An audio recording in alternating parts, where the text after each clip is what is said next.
We're still in Mark chapter 9. We're going to start reading at verse 30. But I guess the question is, what is a great Christian? What is a great person? What is it to be great in this world? And that's what we're thinking about here. So starting at verse 30, they left the place and passed through Galilee. Jesus did not want anyone to know where they were because he was teaching his disciples. He said to them, "The Son of Man is going to be delivered into the hands of men. They will kill him, and after 3 days he will rise." But they did not understand what he meant and were afraid to ask him about it. They came to Capernaum. When he was in the house, he asked them, "What were you arguing about on the road?" But they kept quiet, because on the way they had argued about who was the greatest. Sitting down, Jesus called the 12 and said, "Anyone who wants to be first must be the very last and the servant of all." He took a little child whom he placed among them. Taking the child in his arms, he said to them, "Whoever welcomes one of these little children in my name welcomes me, and whoever welcomes me does not welcome me, but the one who sent me." What's this all about then? Well, I mean, it's sort of shocking, isn't it, in some ways, to think of the disciples arguing about their own greatness on the road. And there are two reasons, I think, why that is particularly shocking. Firstly, last week we were having a think about, or in our previous sessions, we were having a think about this demon-possessed boy.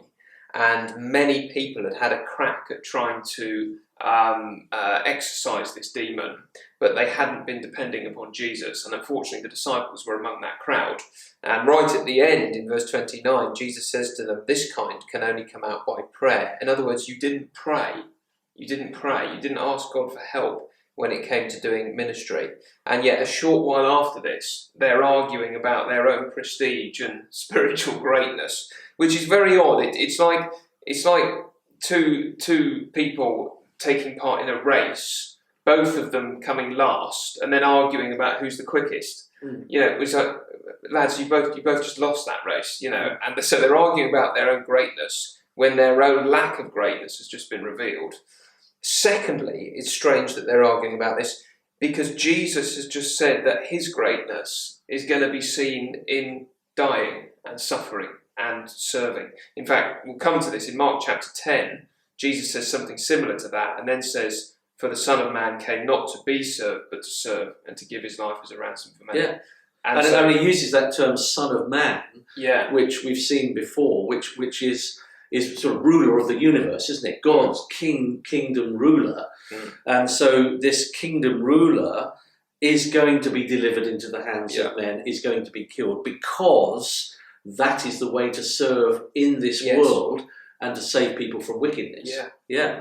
And as you say, they just haven't got it. They're just arguing about it, which is what we're like. We bring everything back to me. Yes. So it's not that man's prayer that we saw earlier on in chapter 9. I believe, Lord, help my unbelief. This is, I believe in myself, and I need to carry on believing in myself and to become first. It's the direct opposite application, isn't it? So Jesus then is going to show them again, very patient, isn't he, and very kind with his disciples and with us. And he's going to teach them what life in his kingdom is all about. And he's going to now define for them what greatness looks like. So they presumably are still thinking in terms of position and power and exercising sort of lordship over people in those categories. But Jesus says in verse 35 here, sitting down, sits them all down, isn't it? Jesus called the 12 and said, "Anyone who wants to be first must be the very last and the servant of all." And that's it. I mean, it's the servant of all. So again, if we're thinking of ministry down in the valley where it's full of evil and Satan, then we have to be the servants. We have to be people that put our life on the line. And then this is just wonderful Jesus, isn't it? Because he illustrates it so powerfully by taking a little child. Now we've got to remember, we live in different days. Yes. Children were considered as nothing and unimportant. It's different in our age today. They're like everything. but they're unimportant, and he takes this unimportant child right in the middle, doesn't he? And says, anyone who welcomes an unimportant person like this not only welcomes me, but welcomes God the Father. That's what he's saying, isn't it? It is, yeah. And, it's a hard lesson both for them and for us, because as we've seen in previous, sessions, they were tempted by the kind of the yeast of the Pharisees, and that's that way of doing religion.